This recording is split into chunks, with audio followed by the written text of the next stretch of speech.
യേശു പറഞ്ഞു, സത്യം സത്യമായി ഞാൻ നിന്നോട് പറയുന്നു, വീണ്ടും ജനിക്കുന്നില്ലെങ്കിൽ ഒരുവന് ദൈവരാജ്യം കാണുവാൻ കഴിയുകയില്ല.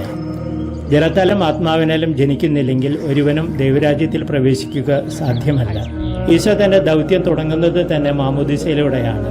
ഈ തിരുവചനം സോറാന് ഗ്രാമത്തിൽ പ്രഘോഷിക്കുവാൻ പോയ ഞങ്ങൾക്കും പലവട്ടം വെള്ളത്തിലിറങ്ങി നനഞ്ഞ് കയറേണ്ടി വന്നു. സോറാന് ഗ്രാമത്തിലെത്തണമെങ്കിൽ വെള്ളത്തിലൂടെയോ വള്ളത്തിലൂടെയോ പ്രവേശിക്കണം. ജനുവരി 2-ാം ഞായറാഴ്ച ഈശോയുടെ മാമോദീസ തിരുനാളായിരുന്നു. പിറ്റേ ദിവസമാണ് ചിരുവീഹി നദിയുടെ അക്കരയിലുള്ള സോറാന് ഗ്രാമം സന്ദർശിക്കുവാൻ ഒരുങ്ങിയിരുന്നത്. ഈശോ അനുഗ്രഹിച്ചാൽ ഞങ്ങളുടെ 23ാമത്തെ ഗ്രാമപ്പള്ളിയായി സോറാന് ഗ്രാമം ജന്മമെടുക്കും. ഞങ്ങളുടെ അങ്കിലിമാസുവ പള്ളിക്കാരാണ് ഇതിനുവേണ്ടി മുൻകൈ എടുക്കുന്നത്.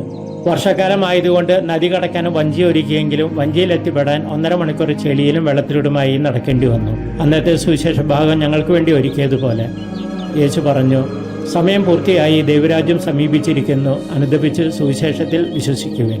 ഇത് ഞങ്ങൾ സോറാനുവിൽ പ്രഘോഷിക്കേണ്ട തിരുവചനങ്ങളാണ്. അതിനുശേഷം 4 മുക്കുവന്മാരെ തൻ്റെ കൂടെ വരുവാൻ ഈശോ ക്ഷണിക്കുന്ന ഭാഗമാണ് നാം കാണുക. വഞ്ചി തുഴയാനും വന്ന ചെറുപ്പക്കാർ ഞങ്ങൾക്ക് വഴികാട്ടികളായി കൂടെ തന്നെ ഉണ്ടായിരുന്നു. അവർ പ്രാർത്ഥിക്കുന്നവരല്ല, എന്നിട്ടും ഞങ്ങളോടൊപ്പം പ്രാർത്ഥിക്കാനിരുന്നു. ഇത്തവണത്തെ യാത്രയിൽ പതിവില്ലാത്ത വിധം കാറ്റഗിസ്റ്റിൻ്റെ നായയും ഞങ്ങൾക്ക് കൂട്ടായി എത്തി. വെള്ളവും ചെളിയും ഒന്നും അവന് പ്രശ്നമായിരുന്നില്ല.